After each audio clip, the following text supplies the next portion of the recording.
Ini terdiri dari nozzle ya, dan plate yang berputar atau baling-baling. Melalui mana uap atau gas mengalir dalam proses ekspansi steady state. Jadi di sini gas yang masuk ke sistem turbin ya melalui nozzle itu akan memutar baling-baling daripada turbin dan itulah yang menghasilkan kerja. Ya. Oke. Dan terekspansi setelah gas ini melewati baling-baling tadi ya, sambil mendorong itu supaya berputar ya. Kemudian gas keluarannya itu tekanannya turun. Jadi ekspansi, tekanan tinggi ke tekanan lebih rendah. Hasilnya adalah kerja.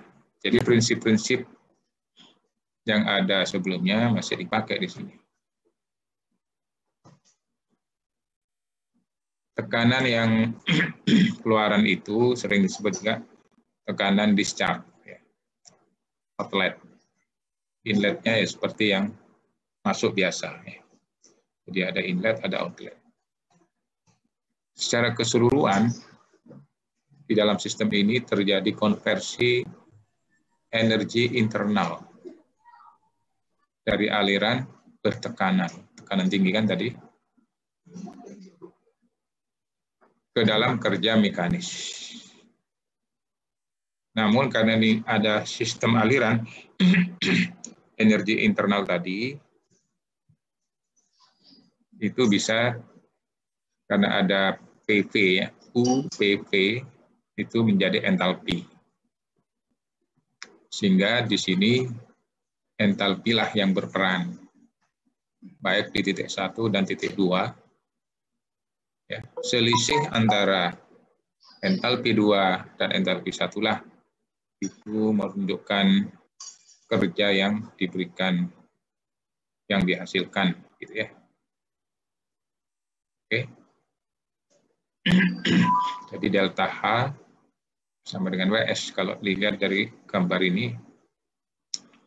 Kemudian apa bedanya turbin sama expander ini? Secara prinsip sama. Ya. Bila steam memberikan gaya gerak seperti pada power plant, alatnya itu disebut turbin. Jadi nanti di chapter 8, turbin ini salah satu bagian dari power plant, ya, pembangkit tenaga. Bila gas tekanan tinggi seperti amonia atau etilen pada plant petrokimia, alatnya disebut expander. Ya, jadi lebih besar. Tekanannya lebih tinggi dibandingkan dengan turbin. Jadi di sini prinsipnya adalah WS sama dengan delta H. Nah tadi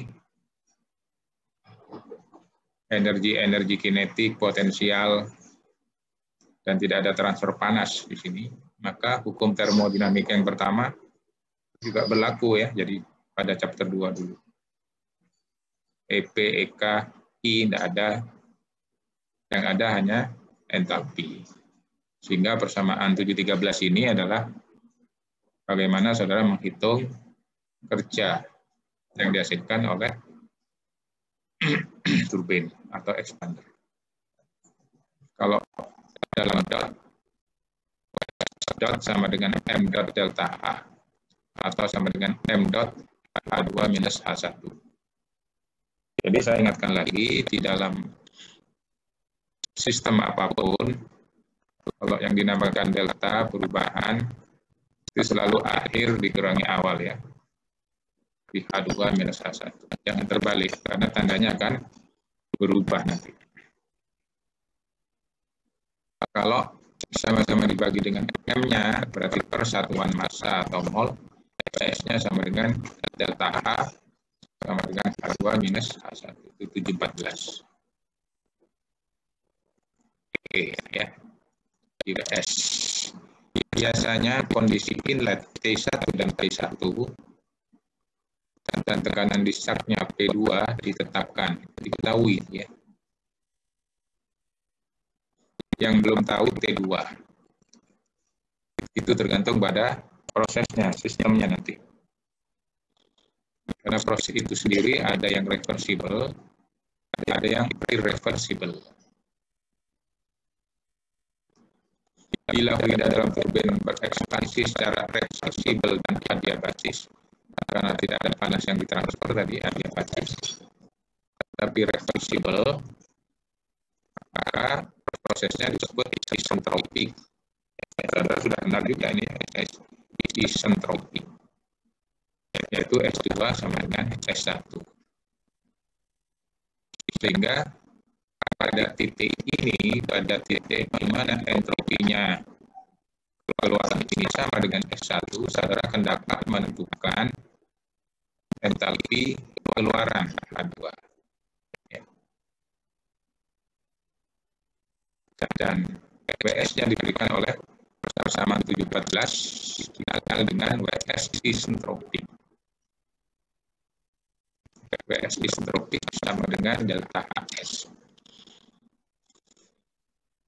Jadi kerja inilah dalam kondisi reversible itu adalah kerja yang maksimum yang didapat. Ya. Tapi pada kenyataannya, realnya itu akan lebih kecil dari WS isentropik. Ya, tergantung dari efisiensi daripada turbin itu sendiri. Ya, itu WS isentropik merupakan nilai maksimum yang dapat diperoleh dari turbin adiabatis dengan kondisi inlet dan tekanan discharge yang diberikan. P1, P1, P2. Nah, kemudian yang aktual di sini karena ada irreversibilitas, ya, prosesnya irreversible, akan menghasilkan tentunya kerja yang lebih kecil. Nah, maka perbandingan kerja ini dengan WS isentropik itu didefinisikan sebagai efisiensi. Jadi efisiensi eta ini sama dengan WS per WS isentropik. Jadi saudara, kalau steam, ya, kalau fluidanya itu steam yang tadi dipakai, saudara bisa lihat tabel steam ya. S1, K2, S1, S2 itu bisa didapatkan dalam tabel steam. Oke. Nah, bila tidak merupakan steam, non-steam atau gas-gas yang dipakai, seperti tadi etilen, nah itu kembali lagi ke chapter-chapter sebelumnya, di mana menghitungnya ada residual, ya. Entalpi residual. Oke. Nah, itu dipelajari lagi ya. Jadi kalau tidak salah di kuis itu soalnya seperti itu ya. Untuk soal nomor berapa itu? Nomor 2. Itu turbin. Tapi bukan steam, gas-gas. Ya, hitungnya nanti lihat contohnya. Dan itu soal kuis itu ada di problem 60 apa 61 ya. Saya lihat nanti. Jadi tetap masih materi di chapter 6. Cuman di sini diberikan, di sini aplikasinya ada real efisiensinya. Kalau dulu belum ada. Jadi karena tadi kalau sudah lihat 714, 715 WS-nya adalah delta H, WS isentropiknya adalah delta HS, maka efisiensi ini bisa langsung dituliskan sebagai perbandingan antara delta H dan delta HS. Sama itu 16. Oke, dan efisiensi ini biasanya berkisar antara 70 sampai 80% dari harga maksimum tadi, maka kerja aktualnya bisa dihitung. Ya, jadi biasanya dihitung dulu pada kondisi isentropik supaya kita tahu seberapa besar kerja yang dihasilkan, dan itu maksimum. Ya. Kalau efisiensinya diketahui, maka saudara bisa mendapatkan kerja aktualnya. Kalau kerja aktualnya bisa dapat, maka saudara bisa menentukan entalpi pada titik kedua, titik keluaran. Gambar ini menunjukkan suatu proses ekspansi adiabatik dari sebuah turbin atau expander yang diberikan dalam diagram HS supaya mudah ya dilihat. Diagram HS di mana dua garis P1 P2 ini adalah garis isobar. Ini adalah garis isobarik pada P1, yang ini isobarik pada P2. Nah, kalau isentropik berarti vertikal ya.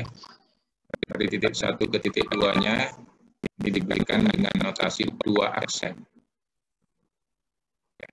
Delta S-nya 0 karena S2 sama dengan S1. Realnya itu antara 1 dan 2, yang ini ya, yang panah, garis solid, bukan garis putus-putus. Nah, saudara bisa bandingkan itu, kalau 1, 2 aktual, maka di sini akan muncul delta S. Delta S itu karena selalu positif, maka 2-nya itu arahnya ke kanan. Ya. Jika delta S-nya bisa dilihat, dan delta H-nya juga saudara bisa lihat. Kalau aktualnya ini delta H, kalau yang maksimum tadi delta H S. Maka inilah adalah efisiensinya ya, delta H per delta HS. Jadi pemahamannya itu. Sehingga di sini untuk turbin ini yang berperan, besar-besar apa yang berperan di sini, yaitu bentuknya kerja ya, entalpi dan entropi. Apapun fluidanya, ya saudara, ketiga besar itu yang intinya saudara harus hitung ya. Oke, bisa pakai double steam, bisa pakai persamaan yang sudah ada sebelumnya.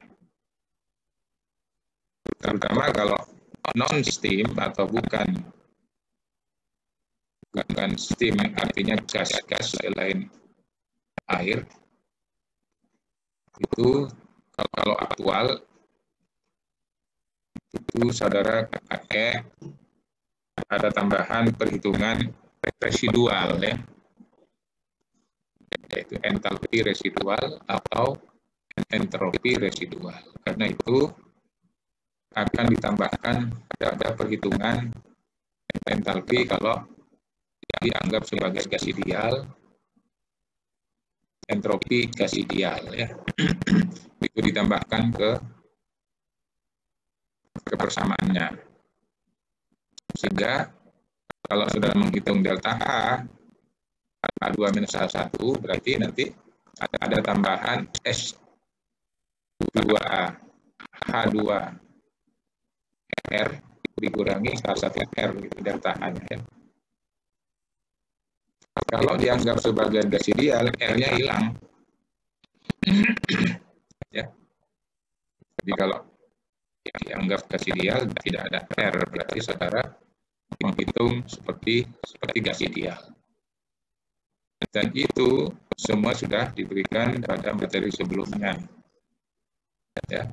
Sehingga perhitungan di situ kalau entalpi ada CP. Nah, CP itu tentunya perlu konstanta-konstanta A, B, C, D ya, yang ada di tabel C1.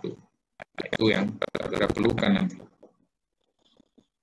Ada pertanyaan ini yang menyangkut turbin.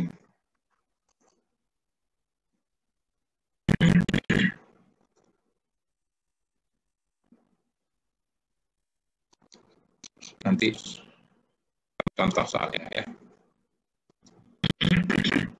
Kali contoh soal dulu ya, biar sebelum ke kompresor contoh dulu aja.